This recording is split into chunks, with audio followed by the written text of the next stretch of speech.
The second Sunday after Easter is always, the gospel is always doubting Thomas. Yeah.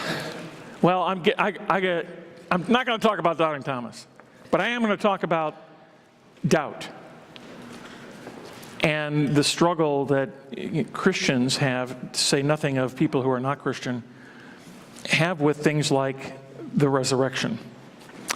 And how are we supposed to believe in such a thing? What sense are we supposed to make of it? And because it's so hard for people to wrap their heads around it, what we tend to do is we, as I've said in other sermons, we'll tend to spiritualize it. And resurrection becomes a sort of generic term for Jesus went to heaven, or Jesus was transformed into some sort of non-bodily, non-physical form. But that is not the witness of the Gospels.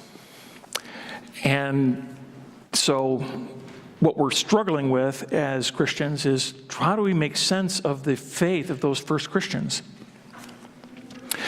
And on top of all this, I think in our day and age, perhaps more than any other generation, because of the internet, because of Facebook, because of YouTube and things like that, if you're a Christian and you put yourself out there, you may very well get hammered by other people who are militantly opposed to Christianity or faith of any kind.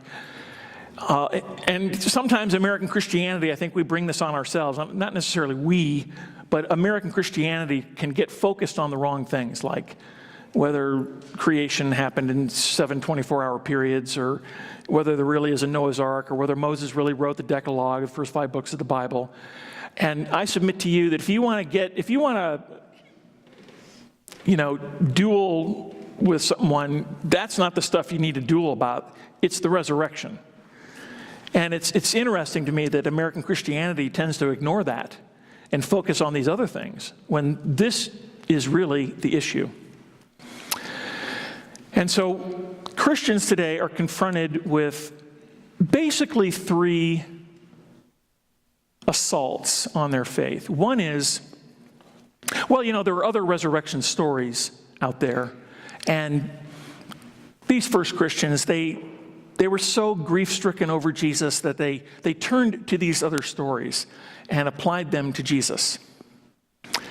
Another explanation is, since there is no way anyone can be, raised from the dead, there must be some psychological reason why they thought they saw Jesus. And then there's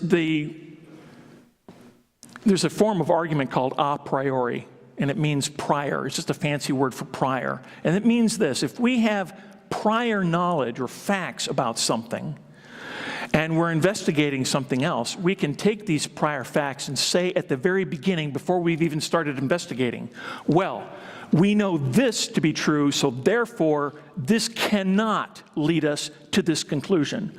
So, for example, no one rises from the dead, therefore whatever explanation we come up with for Christianity, it can't be that Jesus really rose from the dead. That's an a priori argument.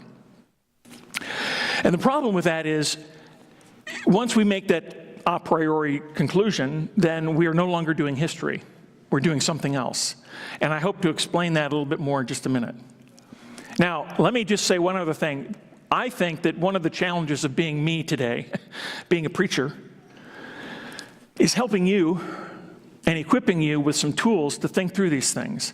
Not necessarily so that you can get in an argument with somebody else, and that usually is fruitless and pointless, but so that in your own mind you can have some measure of confidence that you're on solid ground when you believe in the resurrection, that it's not simply a matter of blind faith, that there are some things that you can stand on.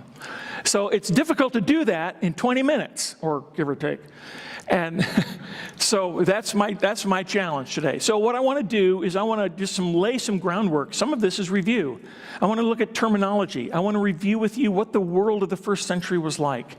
I want to go over with you the difference between doing science and doing history.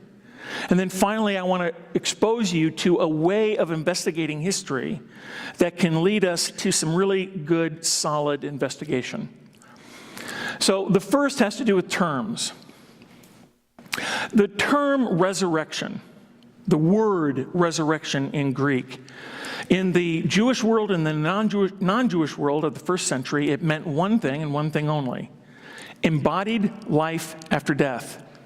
It was never used as a generic term for some sort of life after death. It was never used as a way of saying that Jesus or anybody else had simply transformed into some other kind of non-bodily life. It only referred to embodied life after death, which raises questions when people say, for example, there are other resurrection stories out there. The truth is, no, there really are not. There are stories of people, and of visions or whatever, dreams of people coming back from the dead. But to call those dreams or those stories resurrection stories is very misleading. And in fact, the point of most of those stories is precisely that the encounter was with someone who had died, not with someone who had come alive again after having died. Another term has to do with a word that we find in the book of Acts. And this is just an example of how people in that day had the language to use if they wanted to describe some sort of experience with someone who had died, but the experience was non-bodily or spiritual or whatever. They had language to talk about that kind of thing, and it wasn't resurrection. And the word that we find in Acts 12:15 is the word angel. What's going on is Peter had been arrested, and Peter is presumed to be dead. But he shows up at the home of Mary, the mother of John, and knocks at the front door. And a servant girl in the house hears the knock and then hears Peter's voice, but instead of going to open the door, she rushes into the home and declares to everybody that Peter is at the door, to which they all said, "You've lost your mind." Well, she insists that it's Peter, to which they say it must be his angel. That is to say, if Peter's at the door, it's not an embodied Peter, it is some sort of spiritual presence of Peter at the door. And of course, it really is Peter. He didn't die, and they're all happy that he's alive. So it's simply an example of the kind of language and vocabulary that was available to them if they wanted to talk about that kind of thing. And they don't use that language about Jesus. No one does. Another thing to point out by way of terminology is the phrase Second Temple Judaism.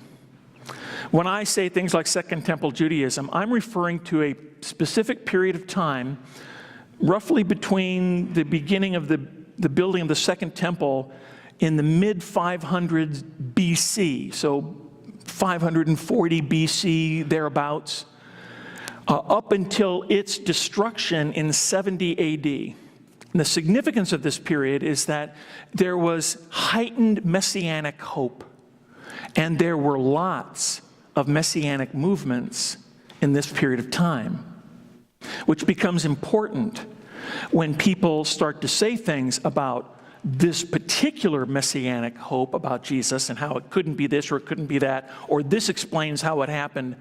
We can legitimately ask the question, well, why did it happen only to the followers of Jesus when there were other messianic leaders who died a violent death, but no one ever comes even close to suggesting anything about their leader that comes remotely near what people said about Jesus? And then finally, the early Christian faith. When I talk about the early Christian faith in this context, I'm talking about the faith of the New Testament.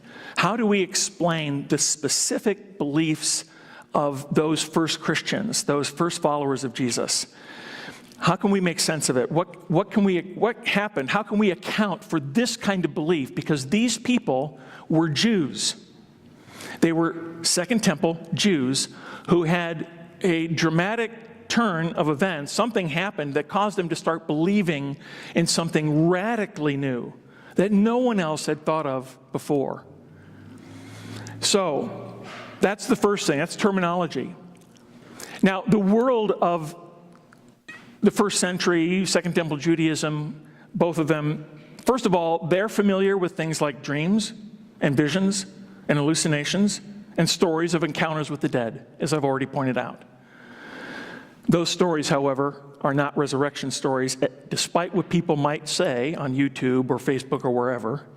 Those are stories of someone returning from the dead, but the point of the story is that they're dead, not alive.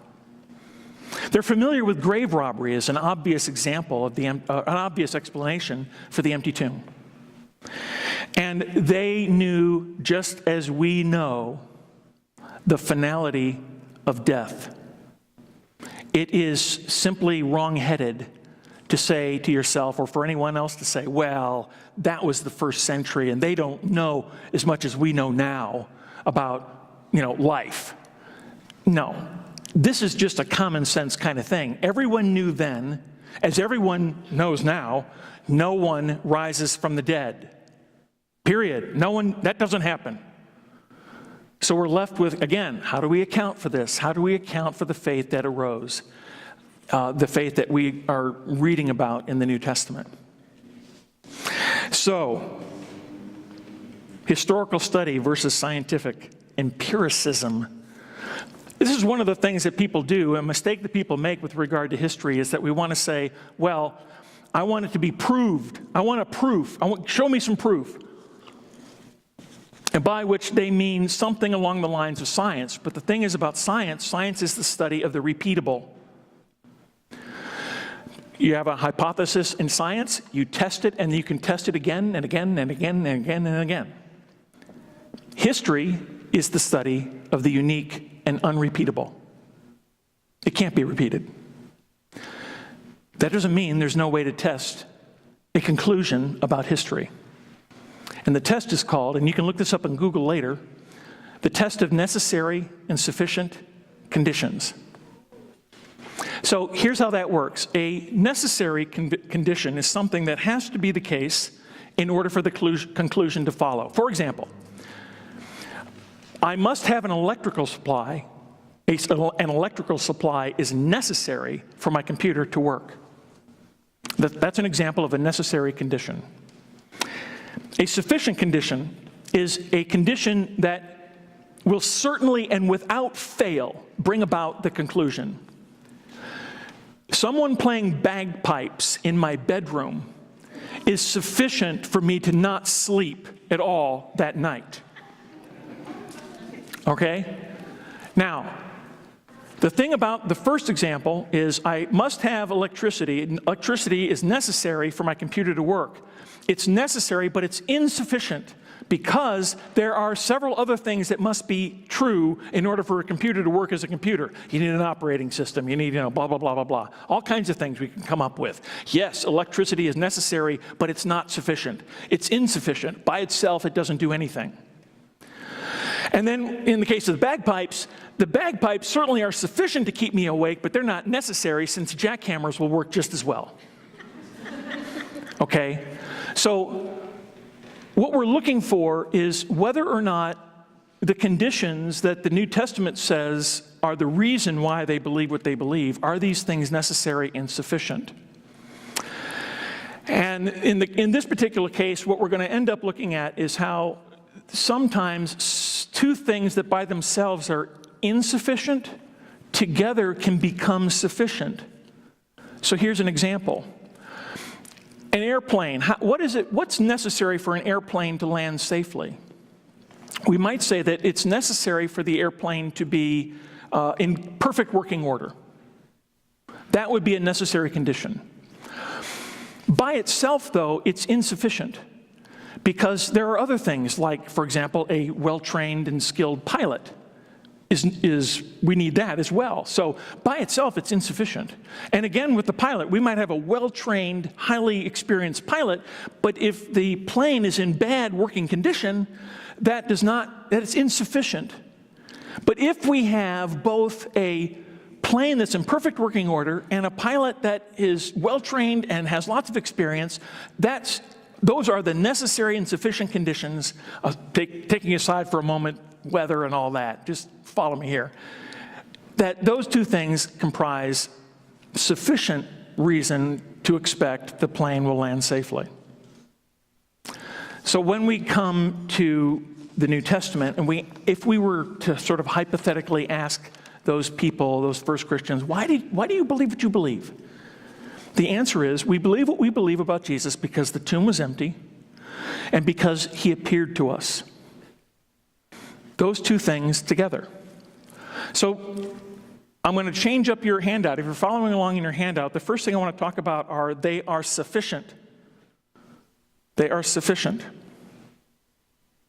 The first thing to note, again, in that world, there were many other messianic movements, but none of them articulated any kind of faith in their leader remotely resembling the faith of Jesus' disciples.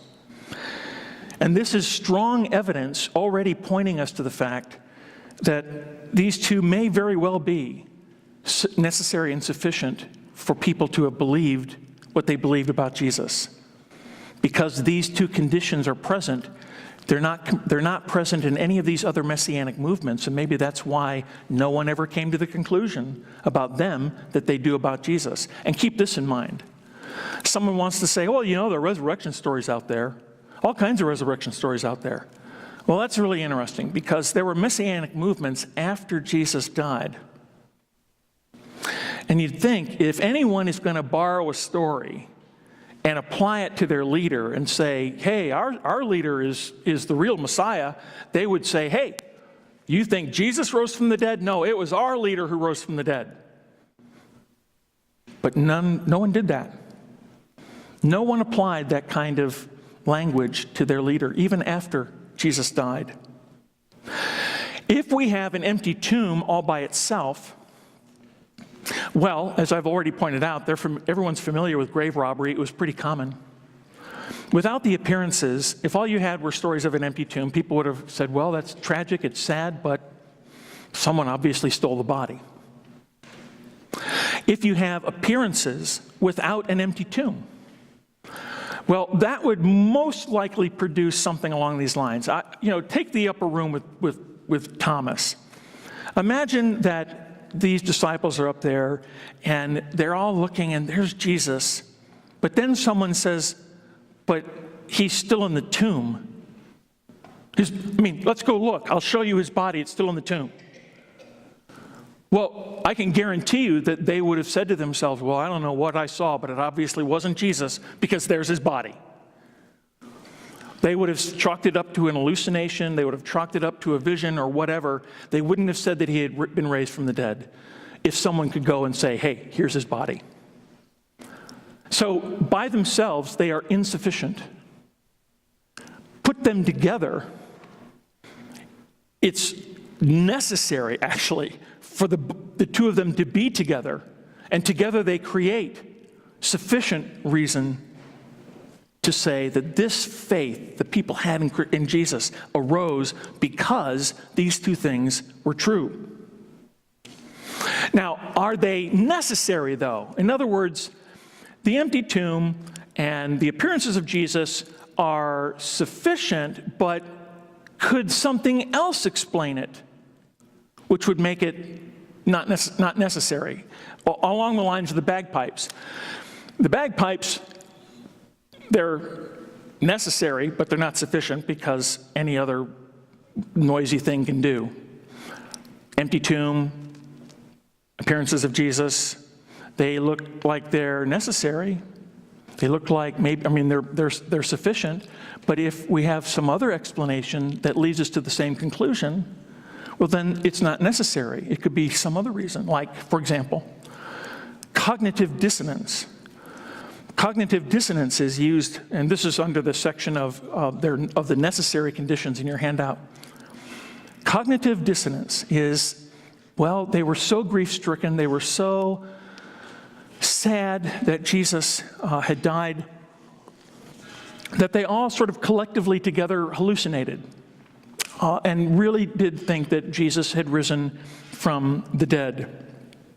But now we're back to the worldview of the Second Temple period. And I can't emphasize this enough. Even if we were to go ahead and assume that the disciples were so racked with grief that they began to imagine things, it's impossible to arrive at some conclusion that they would have imagined resurrection. Now, you may find that hard to believe, but you have to understand what I don't have time to tell you. The Second Temple period had very specific ideas about resurrection. And no one ever imagined that a Messiah would die and be raised from the dead. No one.